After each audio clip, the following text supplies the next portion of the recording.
Hello everyone. Welcome to Alexander Hellervik's presentation about accessibility-induced patterns of urban activity. Just for your information, this session will be recorded. Your names will not be visible if you don't ask questions. I think we can start. Alexander, please go ahead. Yes, thank you. Yes, my name is Alexander Hellervik, and I'm situated in Göteborg in Sweden at Chalmers University of Technology, and I'm also employed at the Swedish Transport Administration, so it's really nice to have this presentation together with Statens vegvesen. I will start with some short background information about this PhD project called Accessibility-induced urban activity. And our aim with this project is to create practically useful new urban models to bridge the gap between urban planning and transport planning, and at the same time bridge the other gap between local, regional and national scales in the modeling systems. And we're doing this in a novel way that will reduce the data requirements to make it much more available to a larger group of applications. And the people involved are mainly me, Alexander, and Leonard Nilsson, who is with me here in the room.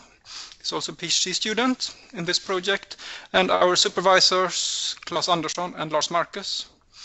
We've been working for this now with a little bit more than a year, and our first results were presented at the International Land Use Symposium last year in Dresden, and it's now written up in a first article that we last week submitted to Environment and Planning B. And you can find more information on our ResearchGate webpage, where you can also download a preprint of our first paper. So what's this all about? This picture shows you that land use shapes transportation demand. This is, of course, a well-known fact, and this is the basis for most transportation planning today, especially in sparse countries like Sweden and Norway, where we have a slowly changing land use, and we try to plan our roads and railroads to support the demands created by different types of land use. And when I say land use, I mean it in broad context. So, for example, it could be workplaces, housing, and different types of activities that creates a demand for travel. So in this way, it's fairly simple to plan and it's fairly simple to model, and this is the way most of our transport models work today. But there is an arrow pointed in the other direction, which becomes very clear when you go into practical planning situations, because when you create new roads and new railroads, you not only fulfill the demand for transport, you also create a supply of accessibility. You open up new areas that were not previously accessible. You create new shortcuts that make places coming closer to each other that were formerly far away from each other. So this new accessibility creates a feedback loop that itself shapes the land use. This, of course, calls for integrated planning, where we, as planning authorities, try to find the effects of these feedback loop in practical situations, where and on one hand we have the transport planning and the land use planning, and we try to make this fit together. And accessibility as part of the transport planning. It can be transformed in several ways. It's not only new infrastructure, but also policy changes like fuel prices, road tolls. These type of things can transform the accessibility. And also shifts of technology like electric cars, autonomous vehicles. New technology change the accessibility patterns and will be part of this feedback loop. And when we talk about transformation of land use, this can take several shapes. For example, the population distribution can change. One where people move from less attractive places to more attractive places. We can see it as changes in land prices, housing prices, building density, and on a larger scale, whole regional structures can change where certain cities and villages become more or less, grow more or less quickly because of the accessibility supply.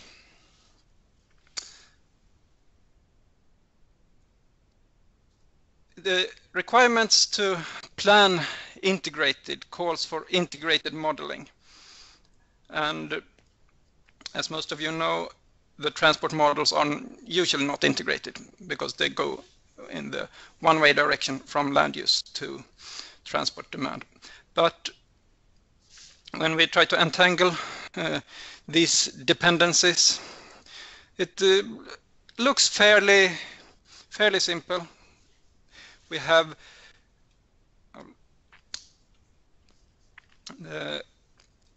changes in accessibility that represents the transportation system, and it drives different types of urban activity that transforms the land use. These new types of land use becomes attractions that create transportation demands that itself will transform the accessibility. And this should be possible to capture in a model. And there are, of course, many traditional approaches. That's the first one that was created. The first formal model that was created in this line of thought is the von Thunen model. It's from the 19th century, where he posed that different land uses will be created dynamically because of you have different distances from an urban core, where the types of land use that have most expensive modes of transport or most expensive goods to transport will be found closest to the urban core. And so you have the dairy products just outside the city, and outside that you have a ring of forests that provide fuel for the city. Outside that you have crops and ranching and the surrounding area for wilderness, where it's not even profitable to transport anything into the city. So this model can actually show you how you get different types of land prices and land use determined by the accessibility to the urban center. But of course, this seems a bit old-fashioned, and most urban systems today do not look like this monocentric model. So for the last 50 years, other traditional approaches have emerged called gravity modeling, spatial interaction modeling, and most recently we have the random utility modeling. And there are large differences between these approaches, of course, but one thing that's common for these lines of thought is that you look at different types of attractions in the city or in the region. It could be shopping centers, it could be commercial activities like workplaces, it can be educational facilities, and you, by weighing all these together and the distances in the road network to these places, you can define an accessibility to the attraction, to the attractions, and in this way you can see how the accessibility influences the land use. And using these theories, we can start to open up these boxes. But unfortunately, this becomes complicated. It requires detailed submodels where you try to open up the land use box, and you realize you need to model the land market, you need to model the zoning, you need to have data for the demographics of different types of population, their age profiles, the different preferences for traveling to different types of activities, and the activities themselves you need to open up and model in several different activity types to make this work. And the same is true for the transport system, that you need to model the different modes of transport individually.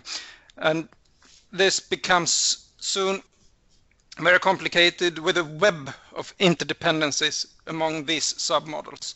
And each arrow in such a modeling picture needs its own data and its own statistical data to make this workable. And this brings with it huge data demands. And most people who try this realize it's very difficult, it takes a long time, it's very expensive, and as a result, it's very rarely used in practice. So when we try to attack this issue of land use and transport interaction, we run into several models. First, of course, the planning problem, which we want to solve because we want good plans that actually takes the integrated system into account. To solve this, we try to create models, but they grow more and more complicated when we try to entangle the interdependencies. We call this the modeling problem.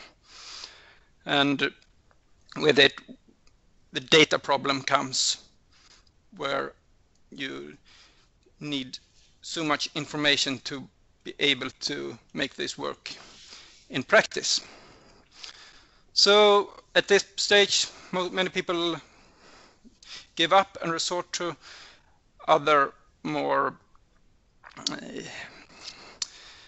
qualitative approaches to directly strike at the planning problem. But we think it's actually possible to develop a simple approach to still try to use computer modeling, economic modeling, and data analysis to tackle these problems. But instead of splitting these boxes into smaller ones and with detailed submodels, we try to find some unifying properties. So the first one is that we can identify that urban activity and urban land use are sort of the same thing. We can describe the land use by describing its activities, and we can actually try to put one number that measures the activity and the land use in the same time. And when we are at it, we can also say that the attractivity of this place is represented by the same number or a simple transformation of this number. So we bring all these concepts together into one measure, and that is the measure of centrality, urban centrality. So now, instead of getting more and more model components, we have basically two model components. We have the centrality and we have the accessibility, and the accessibility is what transforms the centrality. So based on the transportation system, we can find accessibility and we can find the centrality. And this is not magic, and it has been done before, of course, in other areas of research. And the theory behind it is network centrality, which depends on the concept of importance of nodes and links. So these happy figures are in this picture are the nodes. And we can start by observing that central nodes are often more important. That's sort of what we mean by centrality. And we also observe that important nodes are usually well connected to other important nodes. That's what makes a node important, its connections. So we can derive a centrality score for every node by looking at its connections to other nodes. And this method is used by most of you every day in the Google search engine because it's the core of their methodology is network centrality implemented in an algorithm called Google PageRank. And it's a very powerful concept and it works very well. And the idea is that you can find the importance of a web page without looking into the contents of the web page. You only look at the structural properties, the link structure, and by that you can infer the importance. And we believe the same can be done with urban centrality, because central places are often important places, and important places are usually well connected to other important places. And we call this method preferential centrality, and I will describe in a bit more detail how we make this work. And the most important data we start with is the infrastructure network, the transportation system, and in this example represented by the road network. But it's not the road network in itself that we want to measure, but we want to measure properties of the land. And the land is represented by zones, and the zones are connected and they are nearby the road network. So here we have 4 zones connected to the road network. And we start by giving each of these zones is given a score, a zonal weight. And we need to do this because these zones are not exactly similar to each other. Most importantly, they have different areas, and they can have different areas. And so these scores are, when we start out, proportional to the area of each zone. The next step is to calculate the interaction between these zones. And that's based on the distance it takes to travel in the road network from one zone to another. And that can determine the strength of interaction. And by using the interaction, we can start finding the centrality by an iterative procedure where we redistribute these scores, centrality scores, for every node, because now the zones have become the nodes. So we have a score for every node, and it's redistributed by an algorithm that will converge into a stable solution, which is our preferential centrality score. And this means that we have this measure called preferential centrality, and by definition, it's equal to the urban activity intensity. So by doing this, we have arrived at an activity intensity number, a measure. And this itself determines attractivity. And it's all calculated by iteration, by using the accessibility to attractivity. So by this way, we have an iterative procedure where we arrive at the centrality score. And it's not taken from thin air, and there are some solid theoretical underpinnings to this. It's basically formulated in a spatial interaction modeling framework, combined with the concept of eigenvector network centrality, which is similar to the Google PageRank I talked about before. And this can all be boiled down into actually one equation, which is a nonlinear equilibrium condition. And this is the equation we try to solve, and when it's solved, we have the centrality score. And I will not go more into the mathematical details, but instead I will show you some graphics about how the calculation is proceeding. So on this picture you see the city of Gothenburg, and the small black lines are the road network. The blue squares are in this case equally sized cells that represents the land.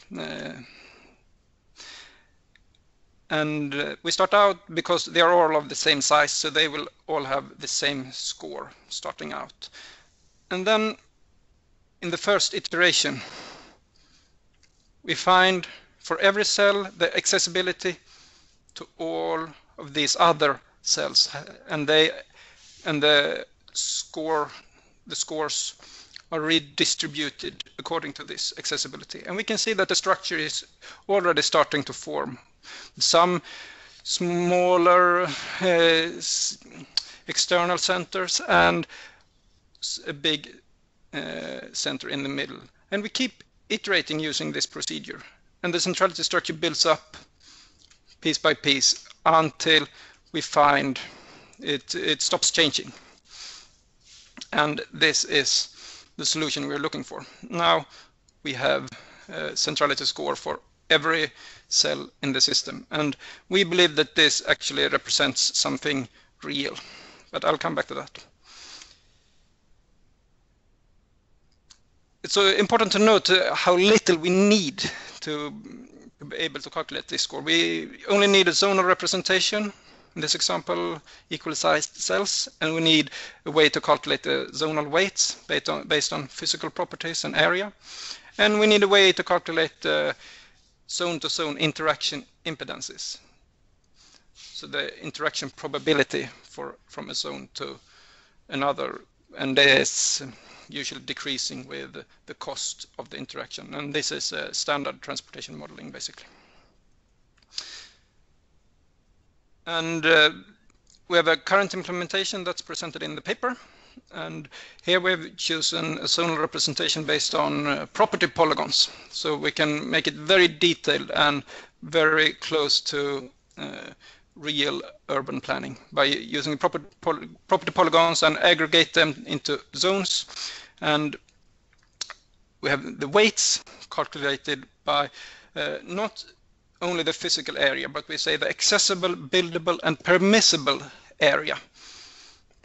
And these are all factors that can be controlled by land use, local land use planning. So with accessible, we mean that for an area to be useful to develop urban activity, it must have access to local road, it must be adjacent to a road. For it to be buildable, it must have solid ground, it should not be in the middle of the water, and it should not be in the middle of a highway or some other surface not useful for buildings. So it's a pure physical property. Permissible area is not a pure, it's not pure physical, of course, because this has to do if it's allowed to build on this area or not, and this can be extracted from local land regulations. The interaction impedances, they are determined by looking at the travel time on the road network. So we find the shortest path between all zones, taking the speed limits into account, and this will be transformed to a network impedance. Our data sources are few. We need property polygons to have the zonal representation, and we have OpenStreetMap as a data source for the roads, which is very beneficial because this is available freely to download for everyone, and it can be done for all places in the world. And we only use the roads accessible for driving. And OpenStreetMap is built for being possible to use for routing. So there is a topological model where you can actually see how the roads are connected to each other in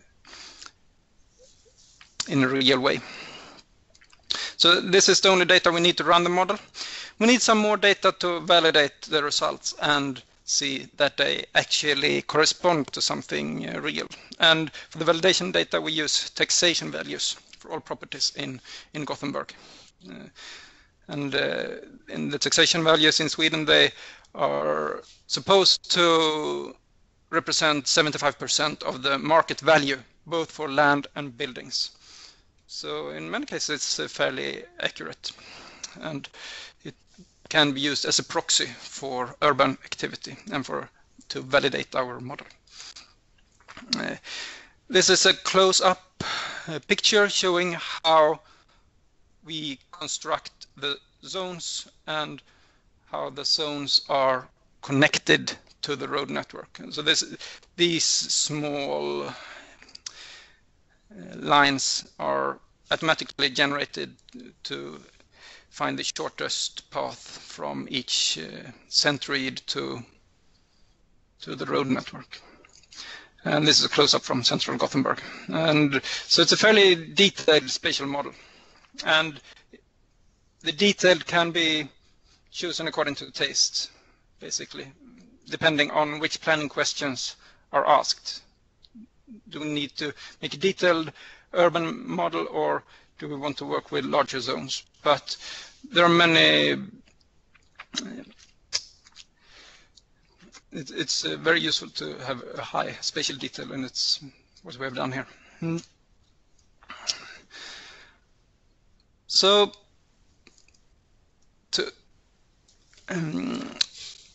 this picture shows you how we set up the model structure.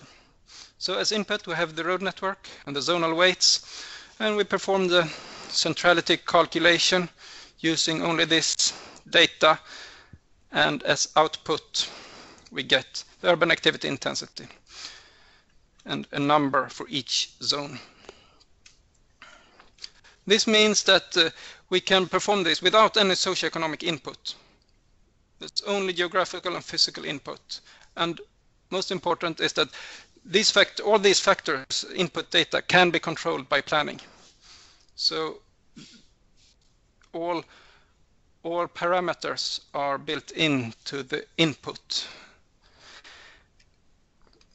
And by this way, we avoid having to predefine any attractions or activity types or any behavioral characteristics. And we also do not have to predefine any urban centers. All this is created dynamically by the model. And the resulting activity intensity will respond to changes in the road networks, which means it can be used in planning by seeing the actual effects of any planned changes. So if we compare this approach to the traditional models, we can get a lot of information without having to resort to these really simple traditional models with a monocentric city. So we can describe polycentric systems, but without having to use this complicated integrated modeling with a lot of data. So we find a balance between very simple, unrealistic models and models that are too complicated to be used in practice. But of course, most important is that we know that this measure actually means something, and it's for this we need to do an empirical validation. And as I said before, the taxation values is our data source for the validation. In the left picture, you can see the model values calculated for Gothenburg, and with the red values representing areas with high activity, and the blue values representing the areas with the lowest activity per square meter. On the right-hand side, we look at the taxation values. And if you have sharp eyes, you can see that there are a number of differences between the pictures, but we still believe that our measure captures the structural properties. We actually find the right center and we find the right structure. But of course, we cannot determine this by only looking at it visually, and we need some statistical testing for the empirical validation. And for this, we use spatial regression, where you go from a standard regression results, identify some spatial systematic errors. You can see you have spatial autocorrelation, which is very common for these types of spatial models. And this needs to be handled in a spatial error model, where you can correct for this error and arrive at a pseudo R square of 0.66. And Leonard will tell you a lot more about these details in his coming presentation. I will not go into it very much more today, but another important output from this statistical procedure is that you can remove the noise and actually find the systematic errors, and you can see the residuals. And this picture shows you that okay, the model underestimates the central area somewhat, and at the same time it overestimates this this red band here, and it's this is actually a band that is following an very sort of newly constructed surrounding bypass roads. And in our current implementation, we do not have any public transportation or walking modes of transport in the model, and this could explain some of these deviations that we do not capture the full extent of the intensity in the urban center. So to progress, we need to do more validation, of course.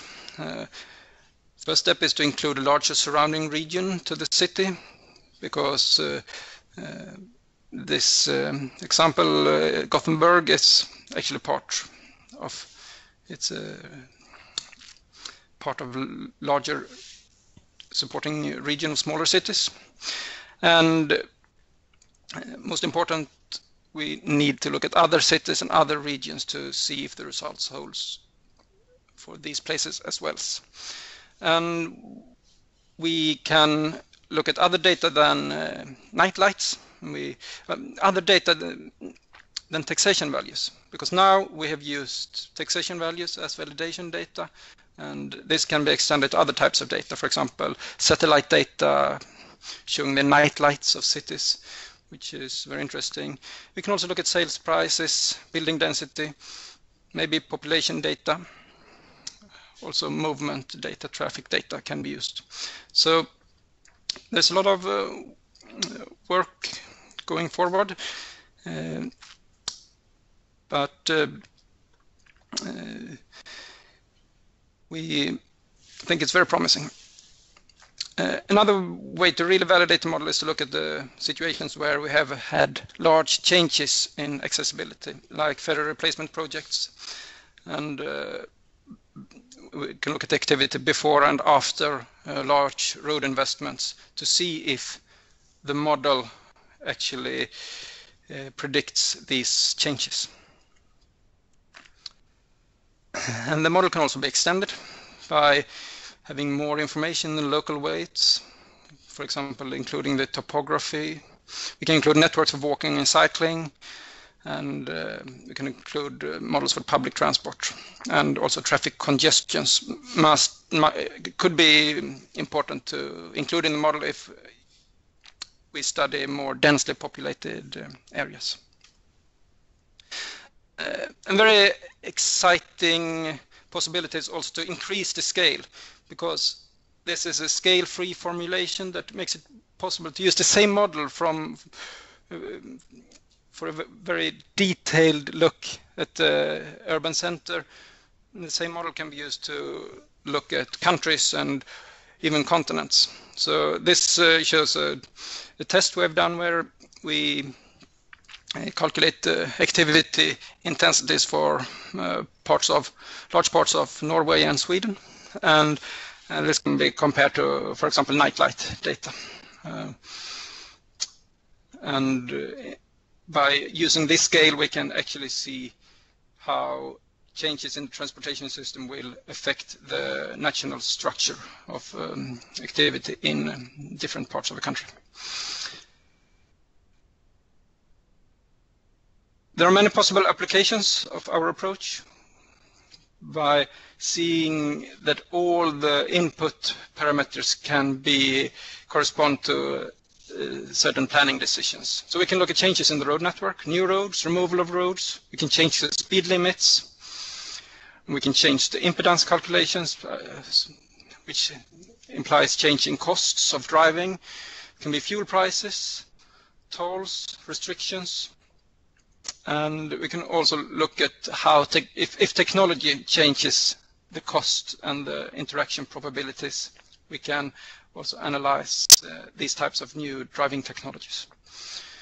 And we can change the zonal weights, and here local municipalities have quite a lot to say in how these are determined. And so we can see what happens if more areas are opened up for building, or made accessible by new local roads, or if planning regulations are changed to open up more areas for making more areas permissible for building.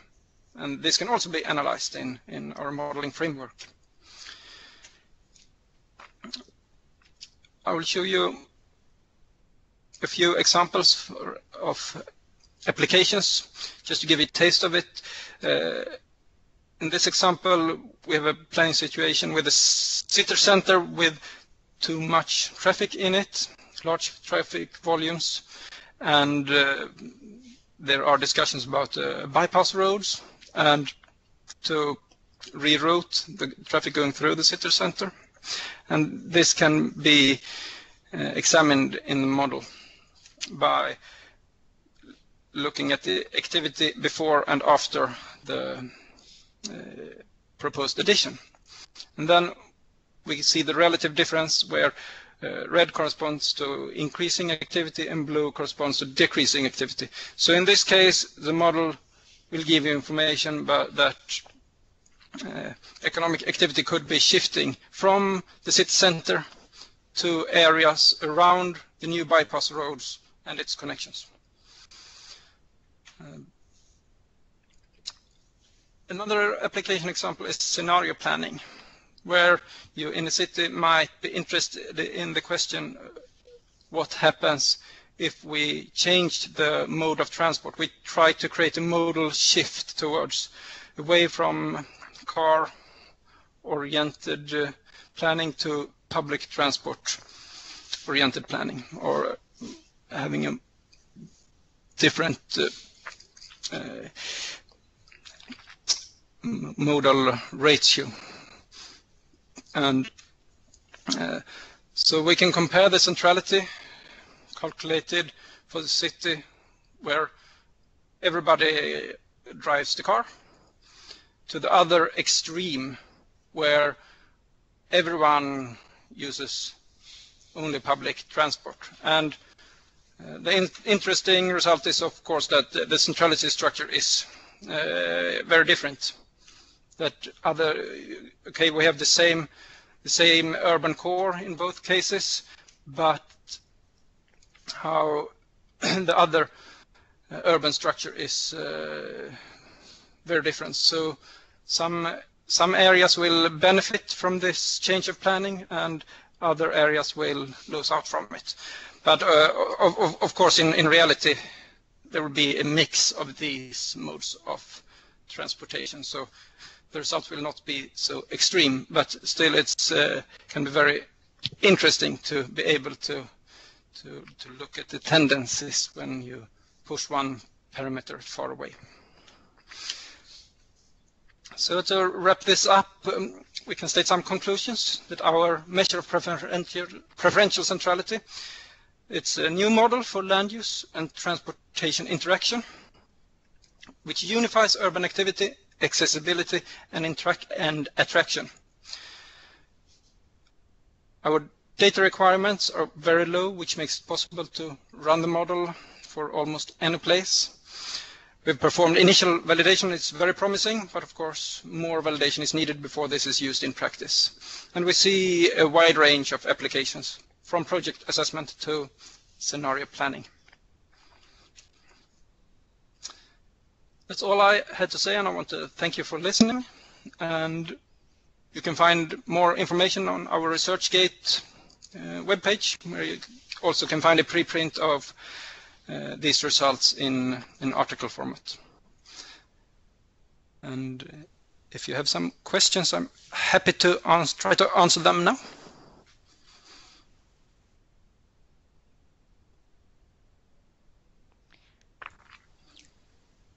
Could I try a question?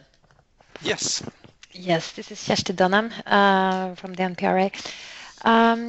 I was wondering about the last slides that you showed. Was that, if I understood you correctly, not that one, the one before, or the two before, actually. If I understood you correctly, the reason why they showed a little bit difference was that was one of them for cars and the other public transportation, or? Yes. Yes, but could you, could this difference in cars and public transportation, could that help those who are planning public transportation to do a better planning for how people actually would like to travel? Yes, it could be used in that way, of course. Especially if you have these large policy shifts where you try using policy instruments to sort of push people into public transport, and then you can draw some conclusions saying that, okay, when we are implementing this policy, it will at the same time transform the centrality structure. So new places will become more central, and of course that will increase the travel demand from those places. So yeah, it can be used for that. Yeah. Yeah. Thank you. Very interesting. I will just change to our other speaker here, so Leonard can join. Just 1 second here.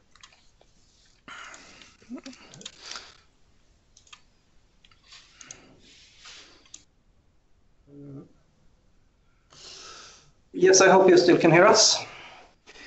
Yes, we do. Yes, I had a question to the former presenter. Sorry? Go ahead, James. I had a question to the former presenter, though. I realize in some of your statements, this looks very interesting, by the way. Looks very promising. There are a few questions that I really had. One was the statement that you do not account for socioeconomic input. Is that correct? Yeah, it's correct. We don't need the socioeconomic input in the basic model, but of course it could be added on. But there's also one strength that these socioeconomic input, they are not actually static, because they themselves represents part of the activity measure. So if we use socioeconomic input like population, when we do large changes, we also actually change the population. So it's not a pure input data, and it's also, if you want to have it as input, it also becomes a model component. And that's true of a lot of the socioeconomic data. When you put it in there, you need to have a model for it. And so we are instead simplifying but not taking it in. Okay. So that means that you actually cannot use this model to actually model the impact of modal shift.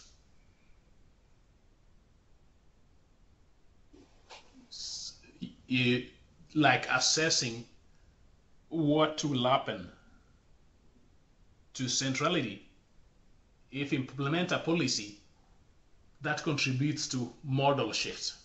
Yes. So you can't do that. Yes, it can be used.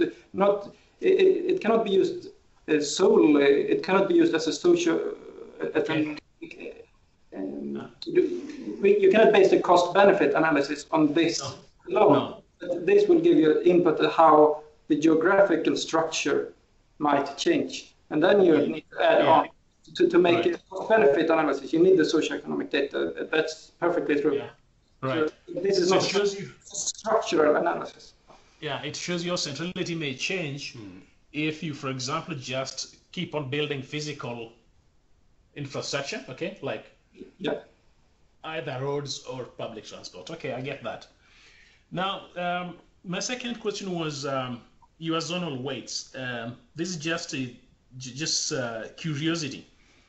You had three kind of factors that you consider. That was accessibility, whether it was accessible, buildable, and permissibility. Yeah, and I was thinking this one of buildable.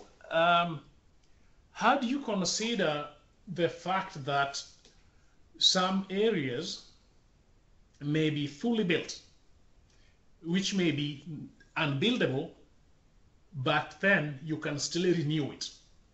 I'm thinking, for example, areas like Akebrygge in Oslo, which was really built there, but it's actually rebuildable. How do you account for that? And they will be regeneration. As buildable, but because actually we don't even use buildings as input, because these can also change. They are dynamic. So we we have a building there, we can see that, but that only means that this area is buildable. It's allowed to build there. We see it now because there's actually building there, but then the model will answer how this piece of land, how intensely can we, what is the probability sort of that that something will develop here, and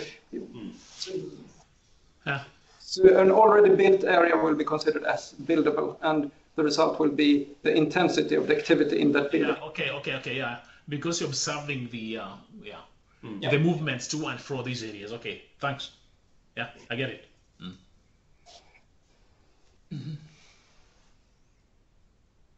Yeah. Yeah, are there any more questions?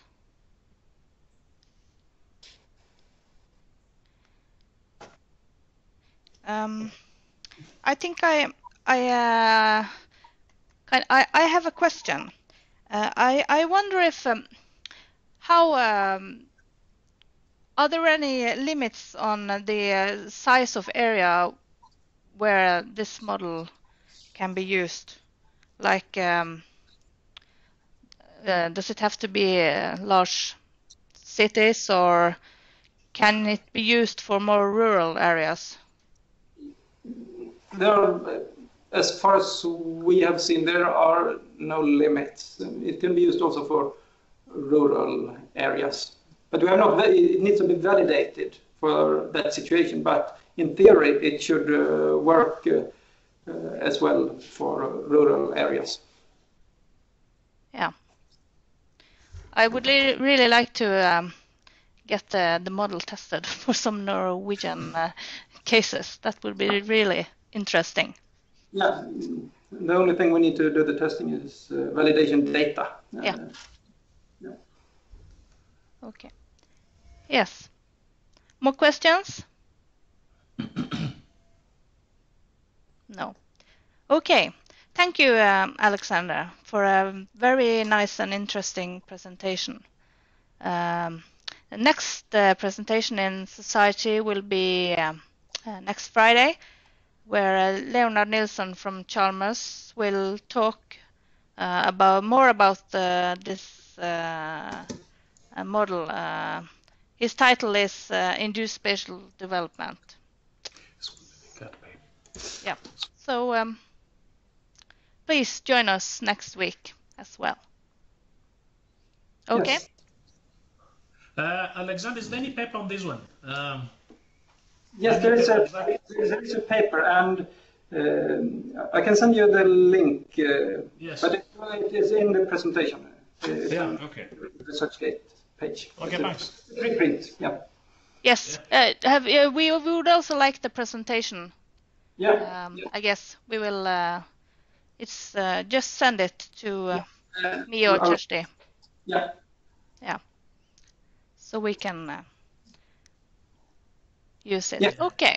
Yeah. Okay. Very good. Done. Thank you. Thank you. Bye. Thanks a lot. Goodbye. Great presentation. Bye. Yes. Bye. Very great.